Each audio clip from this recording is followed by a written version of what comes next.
اعوذ باللہ من الشیطان الرجیم بسم اللہ الرحمن الرحیم وَلَقَدْ يَسَّرْنَا الْقُرْآنَ لِلذِّكْرِ فَهَلْ مِن مُدَّكِرٍ۔ آج ہمارا سبق حروف قلقلہ کے متعلق ہے۔ آج کے سبق میں ہم نے یہ جاننا ہے کہ حروف قلقلہ کون سے ہیں اور ان کو حروف قلقلہ کیوں کہتے ہیں اور قلقلہ کس طرح کرنا ہوتا ہے۔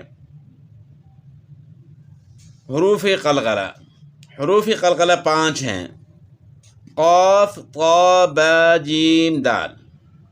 ان کا مجموعہ قطب جد ہے۔ اس طرح بھی آپ یاد کر سکتے ہیں: قاف، طا، با، جیم، دال۔ اور آسانی کے لیے تاکہ بھولے نہ، یاد رہے، تو اس کے لیے مجموعہ قراء اکرام نے مرتب کیا ہے، تو اس کا مجموعہ ہے قطب جد۔ قطب جد اس کا مجموعہ ہے۔ جب ان حروف پر جزم ہو تو پڑھتے وقت ان کی آواز گیند کی طرح واپس لوٹے گی، اس کو قلقلہ کہتے ہیں۔ اب آپ آسان طریقے سے سمجھیں حروف قلقلہ کو، یعنی ساکن حرف حروف قلقلہ قاف، طا، با، جیم، دال، ان 5 حروف کے علاوہ کوئی حرف ساکن ہے تو اس کو آپ نے ہلا کر نہیں پڑھنا، اور حروف قلقلہ اگر ساکن ہیں ان پر سکون یعنی جزم ہے، جس طرح یہاں آپ دیکھ رہے ہیں قاف کے اوپر سکون بنا ہوا ہے دال کی طرح، تو اس صورت میں اگر حروف قلقلہ میں سے اگر حرف ہے تو پھر آپ نے اس پر قلقلہ کرنا ہے، یعنی اس کو ہلا کر پڑھنا ہے۔ آسان الفاظ میں آپ اس طرح سمجھیں کہ جس طرح آپ بال کو دیوار پر مارتے ہیں تو بال اچھل کر واپس آ جاتی ہے آپ کی طرف، تو اسی طرح واپس آواز ٹکرا کر آئے گی جب آپ قلقلہ کریں گے۔ تو یہ قلقلے کی تعریف ہوئی۔ اب ہم اس کی مشق کی طرف آتے ہیں، تو مشق میں آپ اس کی آواز کو سمجھیں گے۔ اب یہاں ہم نے پڑھنا ہے، نون کو قاف کے ساتھ ملانا ہے، تو قاف حروف قلقلہ میں سے ہے، تو اب یہاں قاف کو ہم نے ہلا کر پڑھنا ہے۔ اگر حروف قلقلہ کے علاوہ اگر اور کوئی حرف ہوتا تو ہم نے پھر اس کو ہلا کر نہیں پڑھنا تھا۔ تو یہاں قاف حروف قلقلہ میں سے ہے، تو اس لیے اس کو ہلا کر پڑھنا ہے ہم نے۔ نقعن، نق نہیں پڑھنا، نق پڑھیں گے تو یہ تو قلقلہ پھر ختم ہو گیا۔ نقعن۔ اسی طرح اقرا نہیں پڑھنا ہے، اقرا۔ یہاں قاف ساکن ہے، تو اس لیے قاف میں قلقلہ ہوگا، کیونکہ قاف حروف قلقلہ میں سے ہے۔ اقرا۔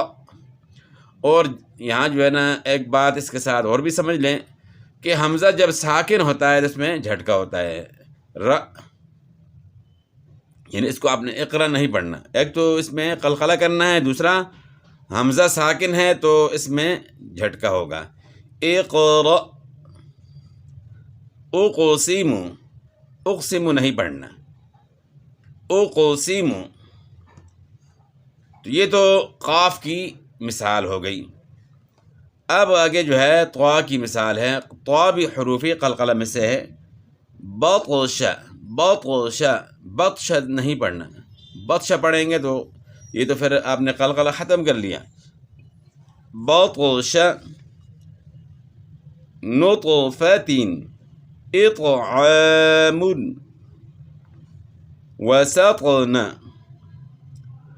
یہ قاف اور طا کے متعلق مثالیں ہو گئیں۔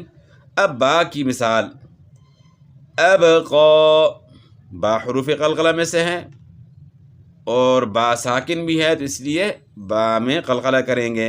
ابقا۔ فرغب، فانصب، یبدئ، ابوابا۔ اب آگے جو ہے جیم کی مثال، زجرتن، جیم بھی حروف قلقلہ میں سے ہے، زجرتن، یہ جیم کی مثال ہو گئی۔ آگے دال کی مثال ہے، دال بھی حروف قلقلہ میں سے ہے تو دال میں بھی قلقلہ کریں گے، قدحن، قدحن، اور یہاں بھی آگے بھی جو ہے مثال میں دال ہے، دال حروف قلقلہ میں سے ہے تو اس میں قلقلہ کریں گے، قدحن۔ اسی طرح آگے عدنین، دال ہے، دال حروف قلقلہ میں سے ہے تو اس میں قلقلہ کریں گے، عدنین۔ یدعو، یدخلون۔ تو یہ تھا ہمارا آج کا سبق حروف قلقلہ کے متعلق، اور اس کی تعریف اور اس کی مشق بھی جو ہے نا آپ نے دیکھ لی کہ قلقلہ جو ہے کس طرح کیا جاتا ہے۔ تو جہاں جہاں آپ دیکھیں گے حروف قلقلہ ہیں اور وہ ساکن ہیں تو آپ نے ان کے اوپر قلقلہ کرنا ہے۔ ایک تو یہ ہے کہ پہلے سے حرف جو ہے ساکن ہوتا ہے تو آپ نے قلقلہ کرنا ہے، اور دوسرا یہ ہے کہ جب آپ وقف کرتے ہیں تو پہلے سے حرف ساکن نہیں ہے، لیکن جب آپ وقف کرتے ہیں تو وقف کی صورت میں حرف ساکن ہو جاتا ہے، تو اس صورت میں جو ہے آپ نے قلقلہ کرنا ہوگا، جس طرح قل اعوذ برب الفلق من شر ما خلق، تو یعنی آخری حرف جو ہے جب آپ وقف کرتے ہیں تو اگر وہ حروف قلقلہ میں سے ہے تو وقف کی وجہ سے ساکن ہو گیا ہے تو آپ نے اس صورت میں پھر قلقلہ کرنا ہے، یعنی حالت وقف اور حالت سکون میں آپ نے حروف قلقلہ میں قلقلہ کرنا ہے۔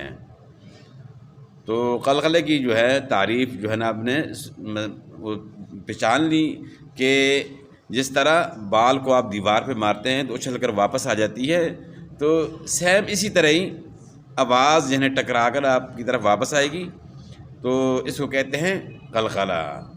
تو باقی انشاءاللہ مد کے متعلق کل کے سبق میں جو ہے نا پھر انشاءاللہ حاضر ہوں گے۔ والسلام۔